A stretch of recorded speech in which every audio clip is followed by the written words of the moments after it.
Mr. John Kabateck, welcome back to our virtual studio. I know you're traveling a lot, and it's been a crazy piece of time with the legislature. So thank you for your time, for coming back, and giving us a chance to learn about what's happening. Thanks so much for having me back, Victor. Always great to see you. Always great to have a really great conversation, and good to see you. Good to see you too, sir. Thank you very, very much. We always appreciate not just your time and you being present with us, but also all the valuable information, advice that you share with us. And since it's been a crazy amount of weeks in the legislature, you are the representation of the small business. What is new? What is happening? And what we are about to expect? Yes, well, at the time that we're talking right now, we're towards the end of September, and the legislature adjourned at the end of August and pretty much sent anything that was remaining to the governor. This last 2-year session, this is the end of a 2-year legislative session, there were more than 5,000 bills introduced over 2 years. Of course, many have kind of perished. Many are moving forward. There's probably about 12 or 15 pieces of legislation that have kind of jumped out in terms of affecting small business. But Governor Newsom has until the end of September to sign or veto any legislation. If he fails to make a decision on any bills, they automatically become law. So a lot of things happening for small business, a lot of things happening for small communities, and certainly for Californians. So happy to talk to you about that.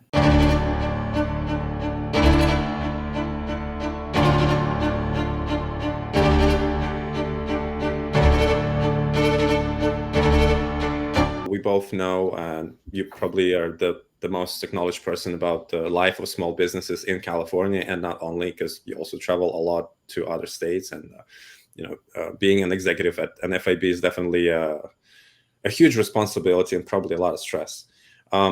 Let's begin with smaller details. From what you know, which bills that the governor has on his table are beneficial to small businesses, and which you believe are not, from what you know, from what you can remember now? Well, I think it's probably good to start with the good stuff. Let's talk about some of the good. And you asked kind of what's hot right now, what's hot, what's not. If you were to ask me what issue has kind of been really the issue du jour for 2024, and I would even say some of last year and going into next year, that is public safety. We have seen our communities, many of them just really struggle with retail theft, residential theft, Victor. People's homes and, their front porches being burglarized, things escalating to bigger problems. So right now, I think what we've seen in terms of some good things on the governor's desk, and I really believe a commitment from him to get some good things done, bipartisan work done, some bipartisan bills done to help address retail theft. Certainly hold these criminals accountable, hold them accountable, make sure that that the district attorneys and sheriffs have the tools and the legal ability to take matters and hold these people accountable. So right now we're probably seeing about 6 or 7 bills on the governor's desk, many of them looking at ways to frankly hold these people accountable. I think the governor just recently did sign one that really makes it a crime for like cargo theft, where people have been jumping on these trains and they've been jumping on vehicles and taking things and reselling them. But that's the first of many that are on his desk, and I'm confident he'll sign many more. But that's probably some of the good things that we're hopeful for. I can tell you, Victor, we hear from these little retail stores, restaurants, hardware stores, and so many others, property owners, who are saying, please, California, please, Governor, help protect me. They have not felt that way the past few years. So I think that, combined with a ballot measure on the November ballot that would help address this, people are seeing some hope. Well, definitely, it's a good news, and you've just witnessed my call with Irvine PD. I've been going around the police stations with my thing, right? Again, it's not about me, but the whole system. and this fun of being a ball in a football game being thrown from here to there. One thing is having the bill on the table and even being signed by the governor. The second thing is probably the execution. And I've been talking to so many police officers, and they just, when they retire, they just leave California. They say there's no law and order in California. So I guess the next thing which we need to address the governor is the execution of these things, and have people in business actually protected in action. So whoever damaged their business should be taken accountable, and not vice versa. Because what I see on my example or on other people, it's kind of the opposite. Very true. And I think in past couple of years, we've had a perfect storm, or I should say an imperfect storm, affecting our communities. We've had, frankly, there was almost a disdain for properly funding our law enforcement personnel in our communities. In fact, defunding a lot of our law enforcement, our police officers, our sheriffs. And then on top of that, we had very weak laws. We had laws that were allowing criminals to thumb their nose when they'd walk into a small business and steal, that they weren't held accountable. But I think now we're seeing kind of a combination of the governor, to his credit, has certainly dedicated hundreds of millions of dollars to both CHP and local law enforcement and district attorneys to be able to properly address this. At least it's an important step. But then on top of that, we have legislation and a ballot measure that is going to Proposition 36 on this November's ballot that would collectively, I think, give people more hope, hold these criminals accountable. And then the other thing that's cool about it is giving these people a diversion rehabilitation program. A lot of folks have really been calling for the fact that, we need to do something to help address rehabilitating these people if we can. So it's not just throw away the key, Victor. It's let's, hold them accountable. Let's put them behind bars if they deserve it. And many do. But let's also find a great pathway where people can at least have an opportunity to rehabilitate themselves. And if so, many of them can have their cases thrown out if they find the right path. That's a good thing. Right. Absolutely. Another good thing, even though it's probably not the most positive topic, is, Oakland, for example, right? Or other cities which struggle a lot because of crime. What I've seen is their citizens, they were uniting into groups, into some sort of local force to protect themselves. So in one way, I see it's like a useful wake-up call which the community needed. Obviously, it's not a positive thing. I'm not protecting the criminals. Right. But it seems like it was just a good wake-up call for people to unite and start caring for each other. And even in LA, I remember some people from the Russian community, they made a joke online. They created a poster. The Russians will protect your business. It's like a startup idea for fun, So now people had less of division. Hey, you're Latino. Hey, you're from Russia or whatever. They would all come together because, hey, no, it doesn't really matter. So sure. In a way, it does some positive effect as well, although we do struggle with, criminals who are above the law somehow right now. It's neat, out of the ashes rise the phoenix, right? And I think we've seen that. We saw that with the COVID pandemic, how many communities really gathered around small businesses, gathered around the residents and people in those communities to really help each other out. And I think we're seeing this with this criminal justice issue these days right now. And I'm sorry that you've had to go through what you've gone through, and you're just one of so many, sadly. The mayor of San Francisco, London Breed, who supports the ballot measure, Prop 36, to fix this and other legislation. Her house was broken into, I think, 2 or 3 times. Los Angeles City Mayor Karen Bass, I think, had her car broken into. And so the list goes on, where even our elected leaders, some who might have embraced a little more left of center in the past, are finding like they're sitting ducks. So it's great. But I think like you said, the best thing we're seeing is people gathering and helping each other out. And also policymakers finally waking up and getting some things done. So I'm hopeful about it. If you ask about good, that's a really good thing that I think many people can hold out hope for positive. And then I'm happy to talk about a couple of the Another good thing is probably a couple other pieces of bad legislation that would hurt small business that Governor Newsom rightly stopped in its tracks. So happy to talk about those as well. Let's hear about those. Yes, absolutely. Yeah. Well, one has to do with this perhaps well-intentioned idea, but really economically flawed concept that has repeatedly been attempted in Sacramento, and I think probably nationally, and that is this idea for single-payer, universal, government-run healthcare. Sounds sexy. Sounds, why not? Let's do it. Let's put it in there. But I think what we're finding is Governor Newsom took a careful look. There was legislation this year that would have instituted and implemented for the first time our healthcare system in the hands of our state government. But I think what I'm hearing from small business owners and I hear from Californians is, do we really want to put something as critically important as healthcare that affects your parents and grandparents and family and neighbors and coworkers in the hands of bureaucrats and politicians who can play politics with our healthcare? And then of course, on top of that, this legislation this last year would have pegged it, and the independent legislative analyst, Victor, pegged it at upwards of $300 billion per year in costs to Californians. What does that mean?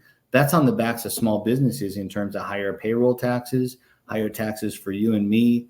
And as we're trying to crawl out of this hole, number one, do we want to put healthcare in the hands of bureaucrats, the same people who have brought you, with due respect, the EDD and long lines at the DMV?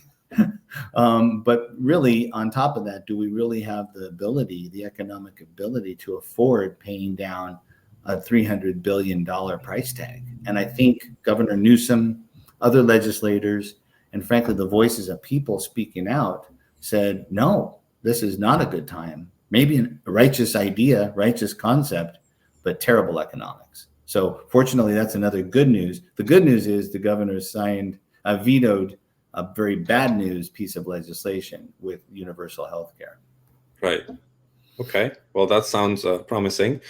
And I guess I'm one of a lot of business owners who are really putting a lot of hopes on governor's wise choice on approving or vetoing the legislative documents.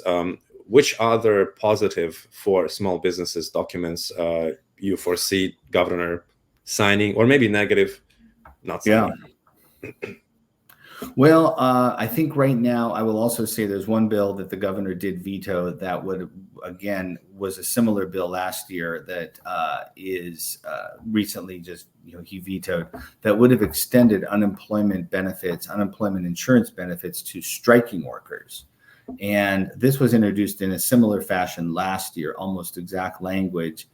And I think the idea was that if an employee, one or more, chooses to leave their desk, their cubicle, their post, and go strike, that they should, and made that choice on their own, of their own free will, that they should be compensated with unemployment insurance. And unemployment, that kind of unemployment insurance could have cost the average small business owner $300 or $400 per employee per day.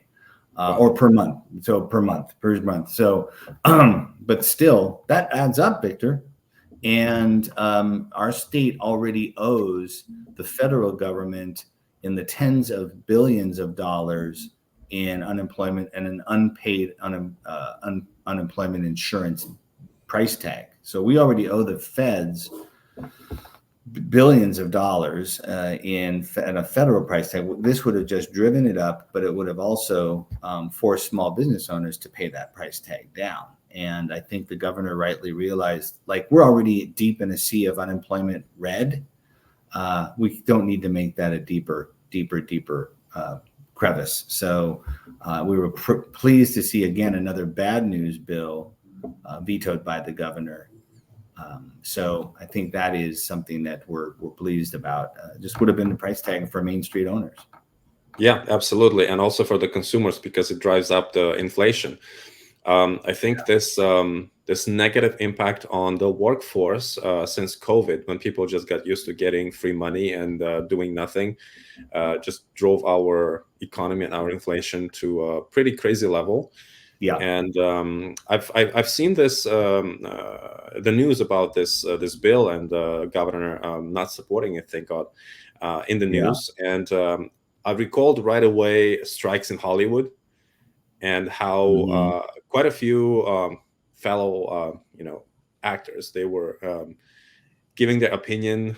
They're being negative about this decision, obviously because they love striking and getting paid for acting on the street, basically. And I think that should somehow wake up the employees and make them appreciate their jobs. Because from what I see personally, and on my colleagues and my fellow partners, the workforce, the employees don't really appreciate the job, the chance that they have. Yeah. Yeah. Absolutely. Absolutely. We just need to be more thoughtful about the economic fallout. So I think that is, as we look at these things, the governor has been a small business owner himself. There are some things that we've seen him do that disappoint. We had higher hopes, but there's things where I think he's really harnessed that understanding as a Main Street operator in doing what he's done. But we just continue to make sure our voice is heard, for sure. So those are a couple of good things. I think a couple. I don't know. I think, frankly, we are. If you're talking about some positive legislation, there's always some things I think that that are put out there that would help expand access to capital for small business owners, give them more opportunity, help with our small business development centers, give small businesses more resources and tools. But unfortunately, even in this election year, I think we've seen just some bad policy. But the good news is that we've seen some of that held back. And, I think those are some things that are positive. The other one that I would also mention is, the governor did veto legislation that would have prohibited an employer from trying to contact their workers after hours. Now, I think we find that there's got to be a reasonable line drawn here, but that you shouldn't be calling an employee at 3 a.m. to ask where a report is. But this would have held liable any employer who would call any worker or email them any moment after they've quote unquote clocked out, and it was called the Right to Disconnect bill, and we opposed it because there are always circumstances, including legislators, who need to contact their staff. They were exempt from the bill, but of course the private sector wasn't. So we saw the governor also realize that, and small business owners and any employer needs to sometimes reach their workers not within the lanes and the lines of their typical 8-hour workday. They shouldn't abuse it, but there certainly they should not be held accountable and liable and have to pay hefty fines if they don't do that. So again, the governor vetoed that, which we were pleased to see. So Right. We hear so many. We hear a lot of criticism about the governor, his work, and I just want to address to all of these people, before we criticize. Just imagine yourself sitting in his chair, having yes, so many issues coming from two sides, and trying to make a right decision. I doubt really that he wants something bad to the state.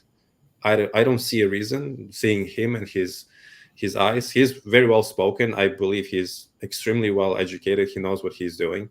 And taking all the politicism, being a Democrat or Republican aside,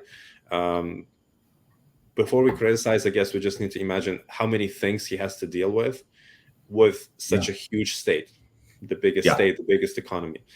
That said, I do have quite a lot of questions coming from our viewers, and we have a lot of really good feedbacks for our episodes with you. And one of the business owners, they're actually in Sacramento. They addressed a few questions to you, if I may.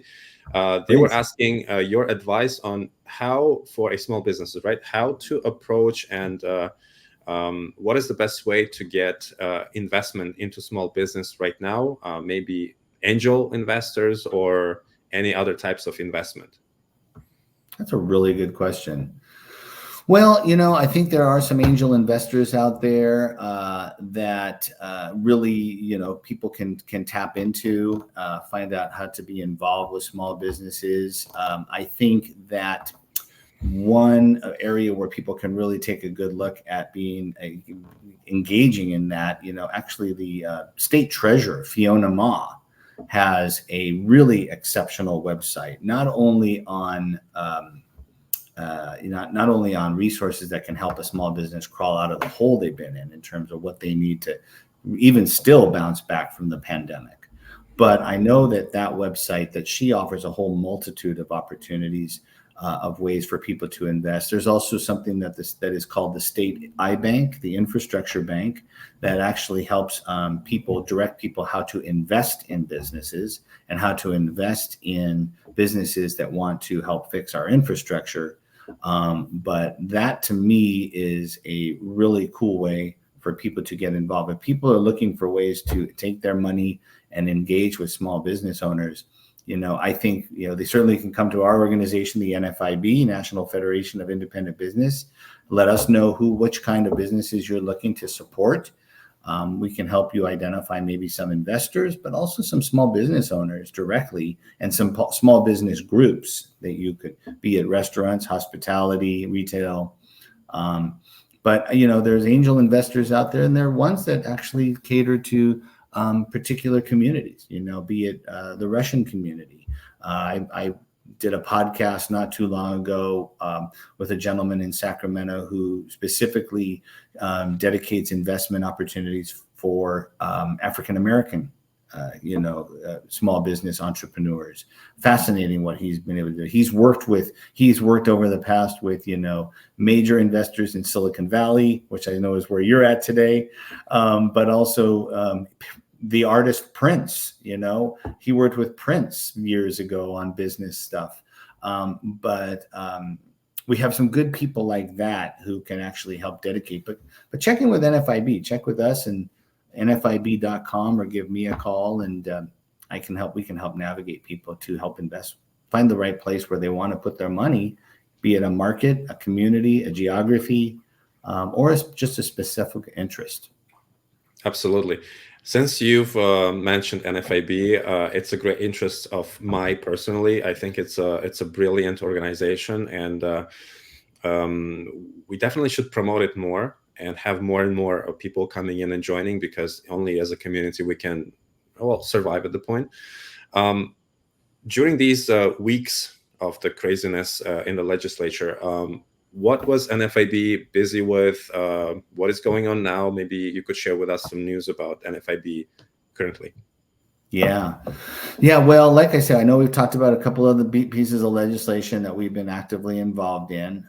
One other thing that's really happening right now that's really important for, I think, your viewers and listeners to know is the governor has convened a special session, Victor, on rising fuel prices in California. But we have real concerns about this one. While I've lauded the governor on certain fronts, this one's got a lot of concern. He convened immediately after the legislature finished their regular session at the end of August. He called upon a special legislative session to immediately take place, which is underway now, this end of September, to address rising fuel costs. One of his cornerstone pieces of policy is to require refineries in California to require and mandate that they store a certain amount of fuel, that they would have available for resources for the future.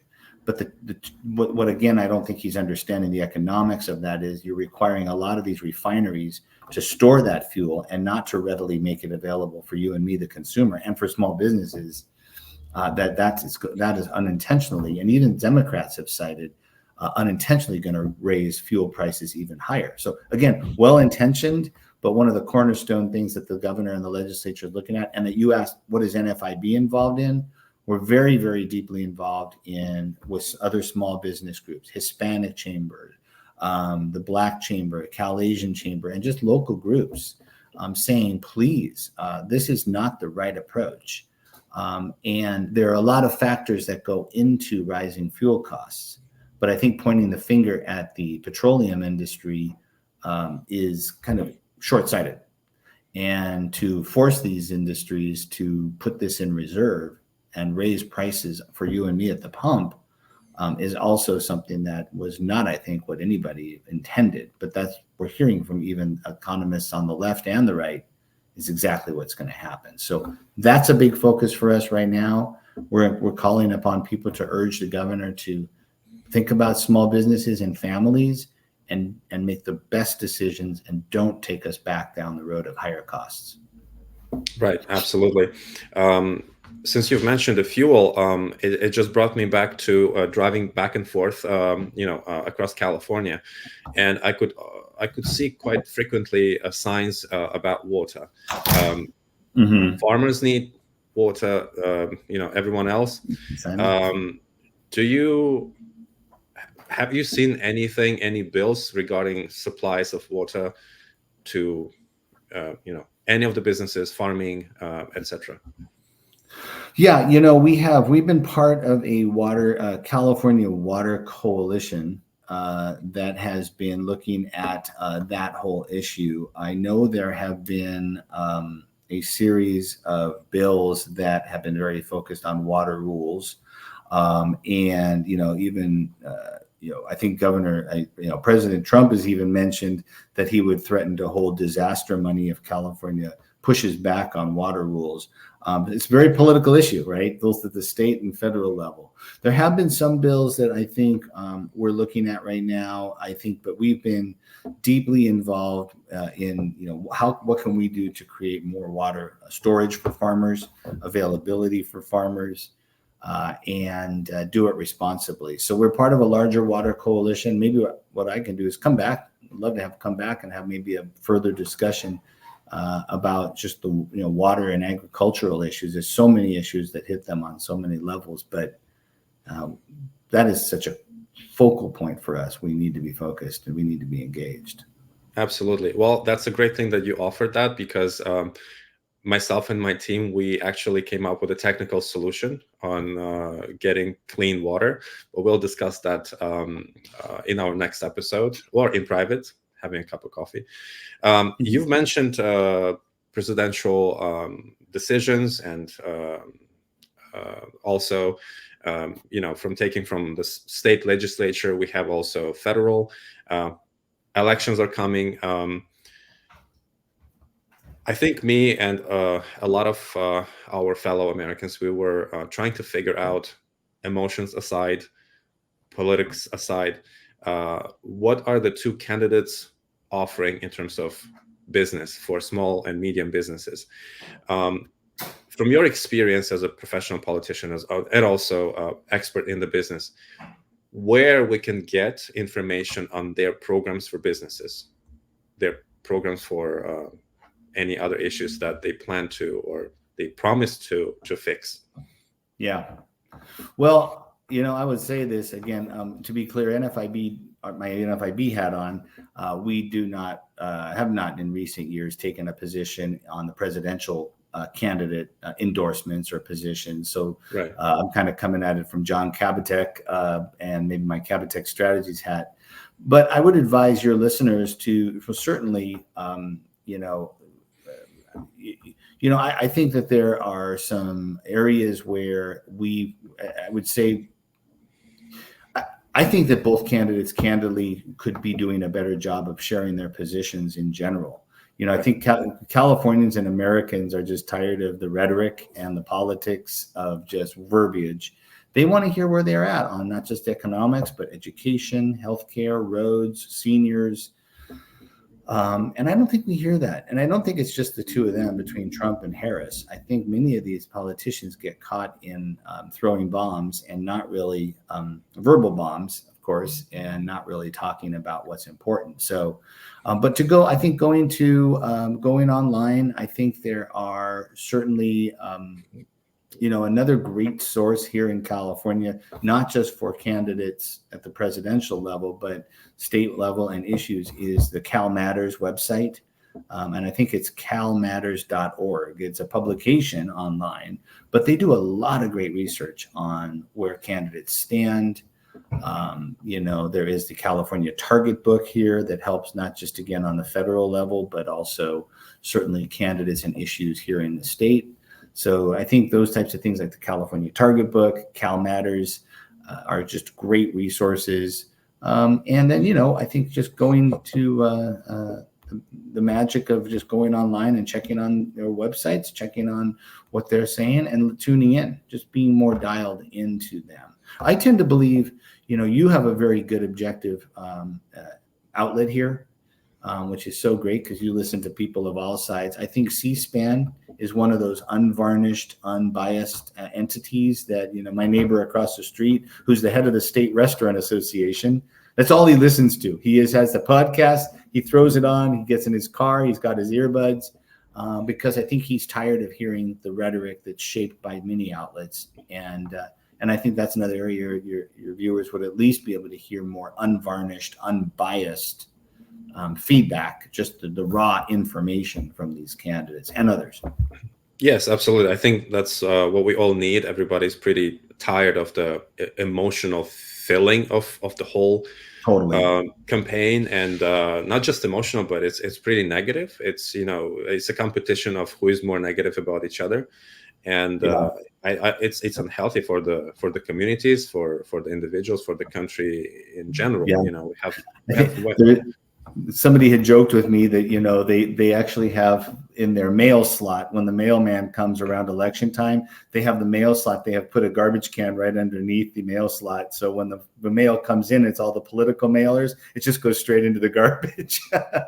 Now I don't know if that's a good way to be an informed voter, but I think there's so much, like you were saying, so much stuff coming that's so biased, that is so attack, and very little light on content, that we deserve better than that. We deserve better than that. And I do think the voter guides that are put out, tend to have good information because those candidates have a chance to make their case. But those are some thoughts I have. Yes, absolutely. Well, Mr. John, the last question for today, because I know your schedule is also pretty packed. We've talked about legislature, NFIB, upcoming presidential elections. I'll definitely give it a better research on the most legit sources of reading about the programs of both candidates. Kabateck Strategies, except for the legislature, which you were highly involved, the whole company, I assume. What is Kabateck Strategies dealing with right now, and your plan as the CEO, as the head of the company for Kabateck Strategies? Yeah, well, I appreciate that. We were formed 9 years ago in 2015 to really give, and our mantra is to give a voice to those less heard, to provide a voice to those, small businesses, ethnic communities, working families. And there's some stuff we're working on this year. Our big focus is just trying to help make sure that California and the nation's economic engine and jobs really, that there's promise for people, that they can move forward and achieve their every dream, and give them a voice.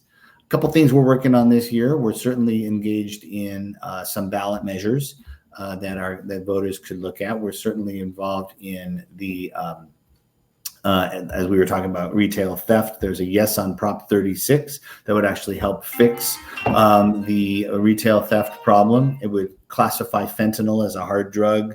It would give recidivism rehabilitation programs and would hold criminals accountable. We're also involved in the no on Prop 33, which is a rent control measure. For the third time, this has been introduced to try and establish and impose rent control on businesses in California, which has the opposite effect. It would drive up the cost of housing, put people out on the street. Even the governor, as well as the business community, is opposed to Prop 33. So we're very involved in some ballot measures. Another issue I'd love to come back and talk to you about, I know it's on your mind a lot, is AI, artificial intelligence. We've been working with a larger coalition to really make sure policymakers, who, by the way, have introduced upwards of 62 bills this year to try and manage and overregulate AI. Some may be good, but some may be overstepping, is we're trying to make sure policymakers know the benefits of AI. The many ways that it does help with healthcare, advancing healthcare innovations and education, and our decisions that are made with first responders and criminal activity, trying to find crimes and nip those in the bud. So we've been working very deeply with the tech community, but also a larger small business coalition to make sure politicians know about that. And then I think on top of that, we're just right now really engaged in those small business issues every day, just making sure people understand job creation, access to capital, fewer regulations, and giving these people, whether it's Russian community, Armenians, Latinos, or just everyday California small businesses and families, a pathway to economic success. And so we're very involved in a number of efforts to do that. Well, we're very happy to be able to broadcast the voice of Kabateck Strategies, of NFIB. I'm happy that you mentioned the AI topic, and I'm a big fan of this development in a healthy way. I don't know if you've seen that the governor signed a bill against AI in entertainment business, and a lot of our LA fellows actors, they were striking against it. On the other hand, I know quite a few quite successful influencers. They have created their AI image, they have copyrighted it, and they are making money out of it. The AI image could go on a date for money with a fan, right? So we see actual business people with business mind in the business using AI for their benefit, and we see, I would say, a vast majority, a lot of the actors who are striking against it. I don't know if you've heard about the issue and if you've heard about the bill that the governor signed. If you did, what is your take on it? Well, I think he is looking at a number of other AI bills right now that are on his desk, but I think that the governor is taking a look at, how can we more stringently manage and regulate AI? Yes, we had everybody from Mark Hamill, who played Luke Skywalker in Star Wars, and a number of others advocating to the governor that he needed to we need to nip this in the bud for the entertainment industry. We need to make sure that there's jobs created. But the problem is, Victor, I don't think many of us know enough about AI yet to have politicians introduce legislation. The politicians are barely understanding. I was talking to the NFIB leader in Washington, D.C., who oversees all the policy, and he said, if it gives you any indication of how little Congress knows about it, Chuck Schumer, who is in in Congress, who's a big congressional Democrat leader, he still uses a flip phone. So I think many of these folks are still trying to understand what AI is, and I think what the governor would be wise to do would be to convene more of a hearing that involved small businesses, Latinos, Russian American, local elected officials, educators, healthcare professionals, just a lot of people to come and talk about the benefits, but also raise issues of the concerns. Let's have some statewide hearings around the state to let people be heard and talk about it, the benefits and the challenges, before we start throwing legislation into the public square and force people to make a decision. Absolutely. Can't agree more than that. Mr. John, thank you so much for your time, for sharing your thoughts, for sharing the information. Extremely valuable for all of us. We will keep in touch with you, and we'll be looking forward to our next episodes. Always enjoy time with you. Thank you so much for letting us talk and sharing some fun discussion, and look forward to coming back if it's meant to be. It's meant to be, definitely, sir. Thank you.